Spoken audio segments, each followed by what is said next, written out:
Hello. So, as promised, I went to the garage and I got my Shrimpo tabletop wheel out for us to review.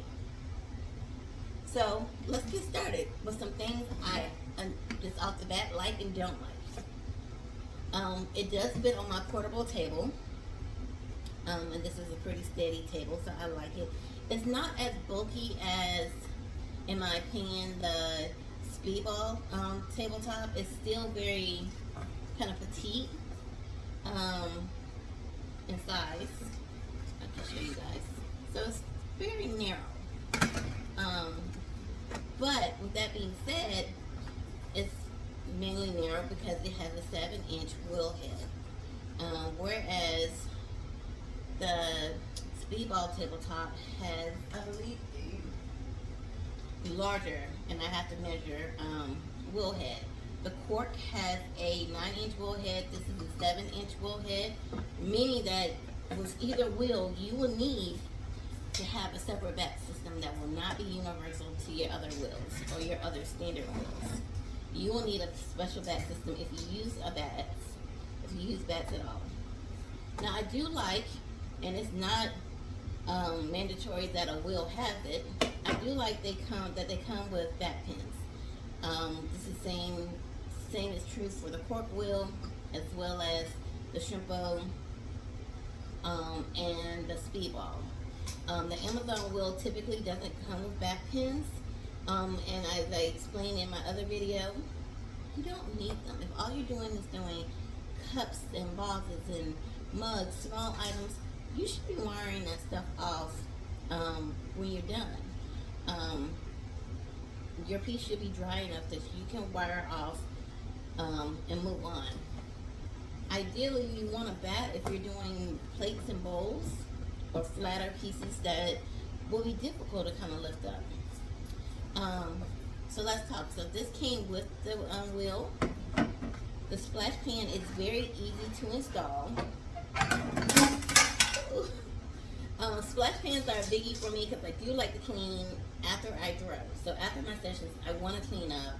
I want to be, that helps minimize dust and it helps minimize my exposure to silver. So I like whenever dustpans are really nice and easy and can just come off.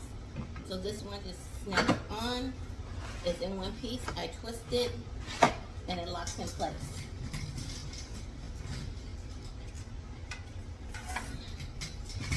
The bat just snaps on again. Very easy. It comes with sections up above the wheel in which you can store your items, like your water or your tools, your sponge. I don't like it. I don't like it on any wheel. I don't like it on the Speedball.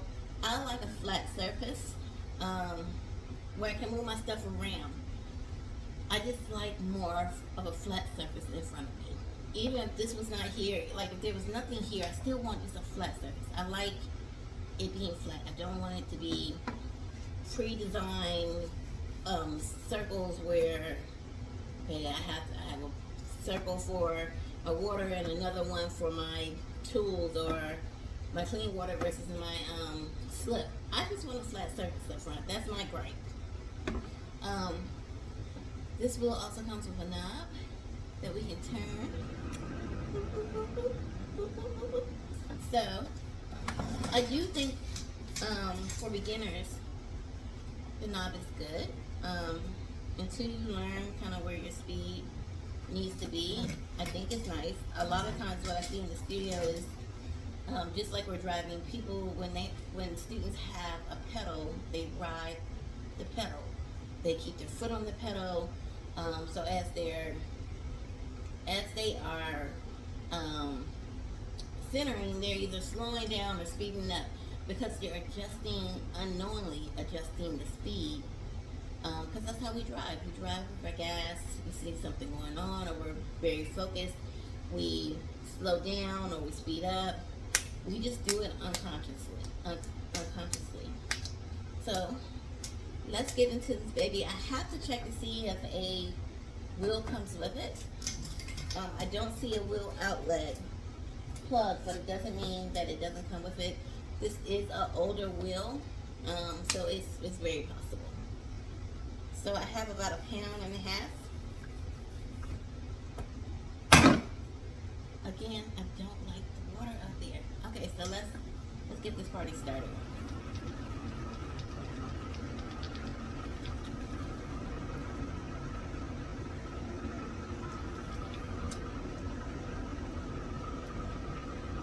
And I think the one thing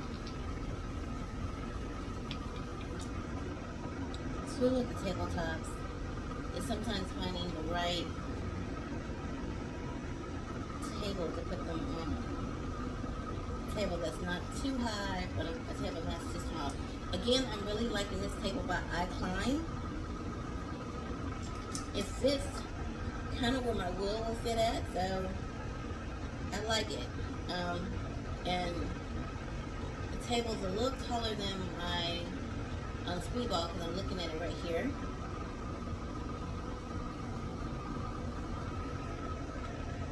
So what I notice is as I press down, it goes a little slower, and you can hear it. Can you hear it? So that means it slows down a little bit.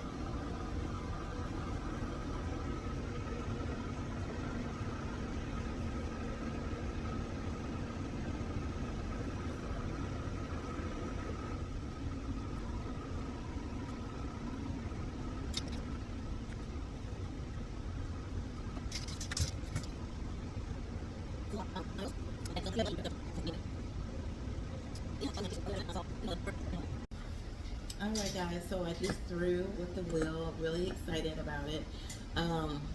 So some of my plus and minuses. So I'll start with my minuses. As I was pressing down to throw a pound and a half of clay, you can hear the motor slow a little bit. That is a minus. Even though the wheel has a 20-pound capacity, throwing capacity, I'm a little iffy if a pound and a half if I'm putting too much pressure because we use our upper body to center. So that's a little bit of a concern. And I will come back later and try to center with 5 pounds of clay, like I always do. Another minus is I don't like the pre-section sections. I want a flat base. That's just my preference. I want a flat base. I do like that speedball. Now, if I had to compare the two, speedball, their front of the wheel, even though they're 2 circles, they do have a little bit of supporting for the back. Whereas this is just open. My biggest fear is I'm going to be doing something and I'm going to waste my water. If my outlet is nearby, I'm going to be freaking out that the water's going to hit the outlet and all of that jazz. So I don't like this, and if it was here, I would like to have some kind of, like a little bit more protection so my pieces or items won't kind of go off the edge. It does come with a pedal that you can purchase. Again, this is the older model. It does not have a pedal switch. So I just have the knob, which works just fine. It's going to get the job done for me. So next we can talk about price points. So those are my minuses. My pluses are, it's very light. It's not a heavy wheel. It's very light. One more minus. You will need your own back system. You will need their back system to work this wheel. My pluses are that the wheel head comes with back pins. Do you need them to throw? You absolutely do not.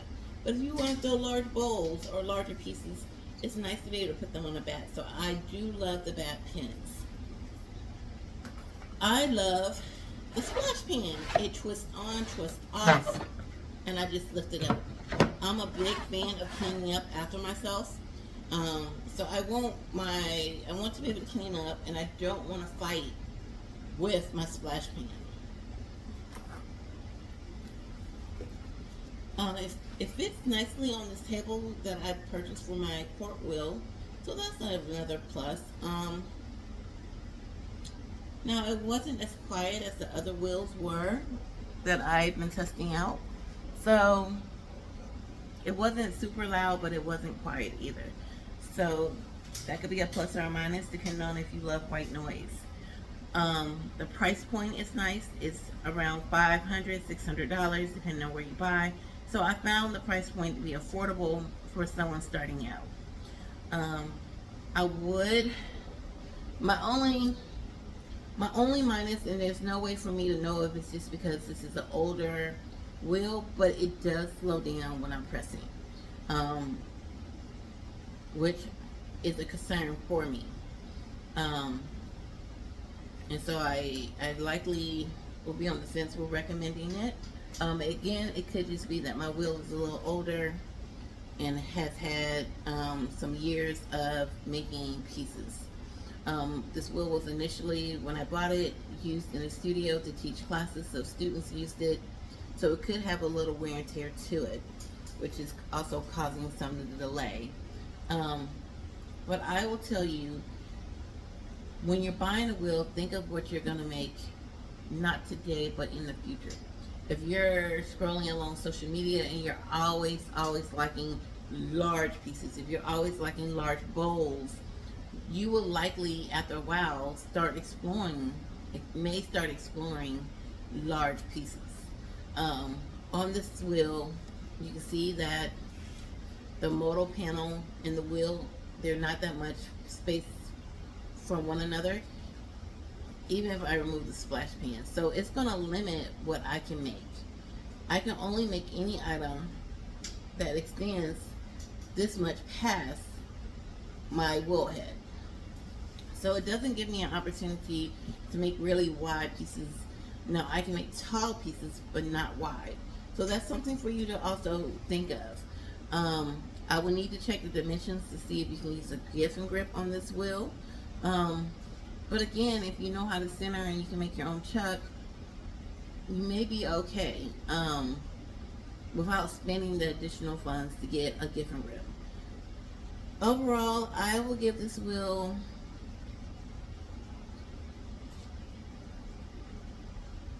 I don't want to say thumbs up, thumbs down, but it just probably would not be the wheel for me, which is why it was stored in storage. Just because of those minuses. I will, if I can get my hands on a newer one, I definitely would do a review. But based on this one, I'm not likely to buy a newer version. But if you're just looking for a hobby wheel, again, throwing under 3 pounds, that's all you're going to be doing, that's all you are interested in doing, this is a good buy. This is a good buy. It's light, it's portable. That's something else you definitely have to think about. You know, if I didn't want to use if I want to clean up my studio, I can easily tuck this wheel away somewhere. So it doesn't take up a lot of space, it's not bulky, and it's not heavy, which is one of the pluses. So, I'm going to give it around a C. It just wouldn't be a wheel for me, but it is a better buy than Amazon. The Amazon wheel, for the price point. The Amazon wheel did hold up under pressure, and we have proof. This one is kind of dragging at 1.5 pounds of me leaning down. Again, it could be due to wear and tear, so you guys let me know what you think. If you have one, share your thoughts. Bye-bye.